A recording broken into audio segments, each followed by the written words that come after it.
বর্তমানে বাংলাদেশ ও ভারতের সম্পর্কে দেখা দিয়েছে অবিশ্বাস্য এক ফাটল, যেখানে বিগত বছরগুলোতেও এই দুই প্রতিবেশী দেশ অনেকটাই একে অপরের উপর নির্ভরশীল ছিল। বাংলাদেশের রাজনৈতিক পট পরিবর্তনের পর থেকে পাল্টে গেছে সেই চিত্র। তবে বাংলাদেশ ভারতের উপর নির্ভরশীলতা কমাতে পারলেও ভারতের কয়েকটি রাজ্য এখনও বাংলাদেশের উপরই নির্ভরশীল বিভিন্ন ক্ষেত্রে। এই বিষয়ে বিস্তারিত জানাচ্ছেন ইশতিয়াক হোসেন।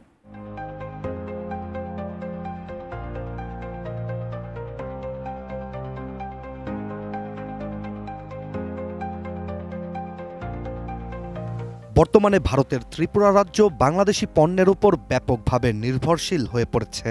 ত্রিপুরার ব্যবসা বাণিজ্যের মূল ক্ষেত্র বেশিরভাগ বাংলাদেশি পণ্যের উপরই নির্ভরশীল। 2024-25 অর্থ বছরে বাংলাদেশ থেকে প্রায় 894 কোটি টাকার পণ্য ত্রিপুরায় রপ্তানি করা হয়েছে। ভারতীয় মুদ্রার হিসেবে যা প্রায় 625 কোটি 14 লাখ রুপি।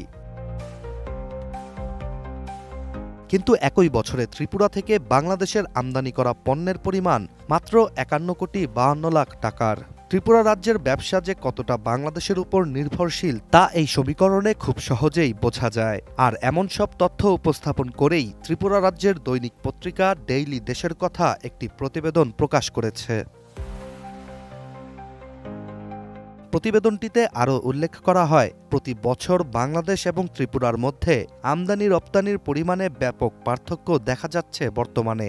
এ বিষয়ে ত্রিপুরা রাজ্যের শিল্প ও বাণিজ্য মন্ত্রী শান্তনা চাকমা সম্প্রতি জানিয়েছিলেন, 2022-23 অর্থবছরে বাংলাদেশ থেকে ত্রিপুরায় রপ্তানিকৃত পণ্যের পরিমাণ ছিল 636 কোটি 72 লাখ রুপি, যা বাংলাদেশি টাকায় প্রায় 909 কোটি 60 লাখ টাকা।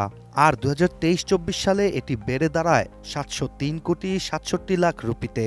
তবে সবশেষ 2024-25 অর্থবছরে এটি কমে 625 কোটি 14 লাখ রুপি, যা বাংলাদেশি টাকায় প্রায় 894 কোটি টাকায় পৌঁছেছে।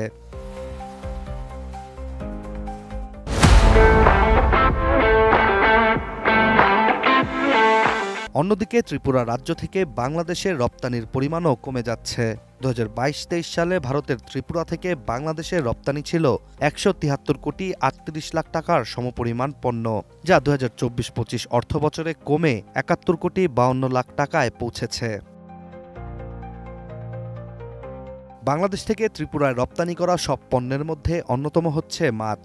2022-23 অর্থবছরে প্রায় 381 কোটি 48 লাখ টাকার শুধু মাছ রপ্তানি করা হয়েছিল, যা 2024-25 সালে বেড়ে প্রায় 538 কোটি 50 লাখ টাকায় পৌঁছেছে।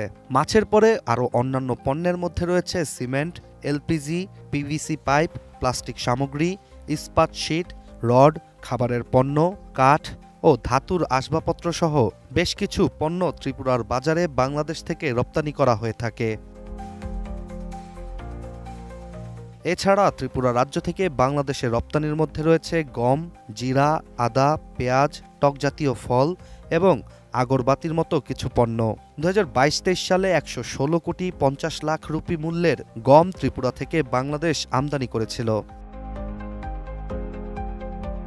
ত্রিপুরার প্রধান স্থলবন্দর আখাউড়া আগরতলা ছাড়াও মনুঘাট, মুহুরীঘাট, সীমন্তপুর, পুরাতন রাঘনাবাজার, খোয়াইঘাট সহ মোট 8টি স্থলবন্দর দিয়ে বাংলাদেশ ভারত বাণিজ্য কার্যক্রম বর্তমানেও চলমান রয়েছে, যেখানে বাংলাদেশ থেকে ত্রিপুরা রাজ্যেরই পণ্যের চাহিদা সবচেয়ে বেশি। বিশেষজ্ঞদের ধারণা, দুই দেশের সম্পর্ক উন্নয়নের সাথে সাথে বাণিজ্য সমানুপাতিক হারে বৃদ্ধি পেতে পারে। Ishtiaq Hossain, ATN news.